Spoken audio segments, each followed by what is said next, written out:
Serikali ya Tanzania imefungua kesi rasmi mpya ya uchumi dhidi ya mwanaharakati maarufu Mange John Kimambi ambaye kwa sasa anaishi nchini Marekani na anamiliki uraia wa nchi hiyo. Kwa mujibu wa taarifa za mahakama, kesi hiyo imepewa namba economic case namba 0002117 mkwaju 2025 na inasikilizwa katika mahakama ya hakimu mkazi Kisitu chini ya hakimu mkazi Mahiri Hassani Makumbe. Taarifa zinaonesha kuwa hatua inayofuata katika kesi hiyo ni mention iliyopangwa kusikilizwa tarehe 4 Disemba 2025 saa 5 asubuhi.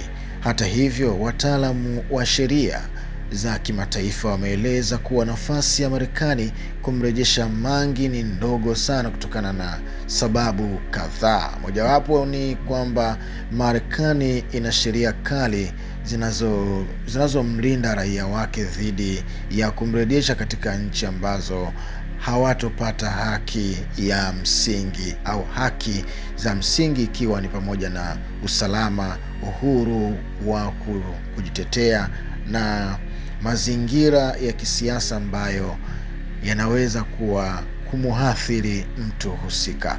Lakini namba 2 kaeleza kwamba ikiwa masharti yanaonekana kuchochewa kisiasa kama inavyotafsirikwa na kutafsiriwa na wengi kwa mujibu wake wa msomaji dhidi ya serikali hiyo, Marekani huwa haiwezi kabisa kuidhinisha ombi la kumrejesha raia wake katika nchi ya aina hiyo, au kuna vurugu au kuna kiashiria chochote cha kuvunja amani. Mahakama za Marekani zinahitaji ushahidi wa moja kwa moja usio na mashaka ikiwa madai yanaonekana kutengenezwa au hayana mizizi thabiti. Ombi la kurejesha mtuhumiwa linatakiwa kuja mara moja. Lakini namba 4 inasema kwamba rekodi za Tanzania kuhusu haki za kibinadamu kufuatia ripoti za kimataifa zinazoelezea ukandamizaji, mauaji, ukiukaji wa haki za kibinadamu, hasa matukio yaliyotokea Oktoba 29, 2025. Marekani inaweza kuona kuwa kumrudisha Mange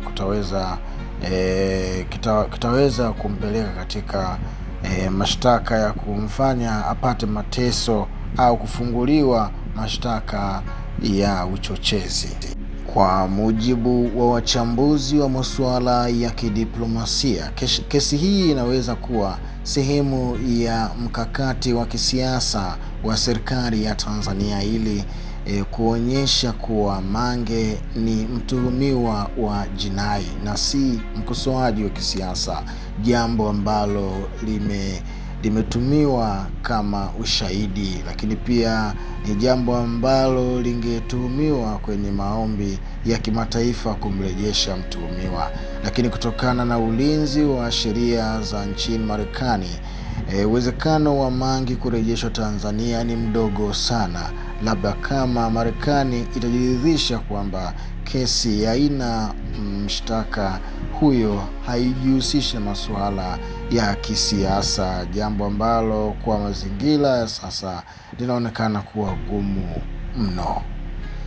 Hayo ndio mambo ambayo yanaendelea kutokea au vitu ambavyo vimetokea duniani. Mataifa mengi duniani yamekuwa yakiimba Tanzania katika kipindi ama wakati ambao Tanzania imekuwa maarufu na imejibebea umaarufu mkubwa kuzungumziwa katika blog za kimataifa zaidi ni kuanzia pale Oktoba 29 wakati wa uchaguzi, lakini pia maandamano yaliyozuka katika siku hiyo, kuripotiwa kwa matukio ya ajabu ya kutisha ulimwenguni. Tanzania imegeuka na kuonekana kuwa inazungumzwa zaidi duniani. Bana, maoni yako ni yapi kati ya haya mengi uliweza kuyasikia?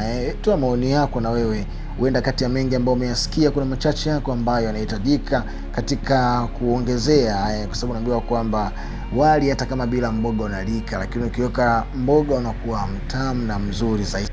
Haya bwana, mimi na wewe tumekutana kwa kusikiliza na kutazama kitu kimoja. Hivi tusiachane kusikiliza kutazama kitu kingine. Fanya tu subscribe. Chini ya video hii kuna neno limeandikwa subscribe. Ukisha subscribe utakuwa ni moja kati ya familia yetu. Maana kazi yetu sisi ni kuweza kuhabarisha, kuletea habari za kimataifa na zile ambazo zimegusa zaidi vichwa vya habari. Bye bye.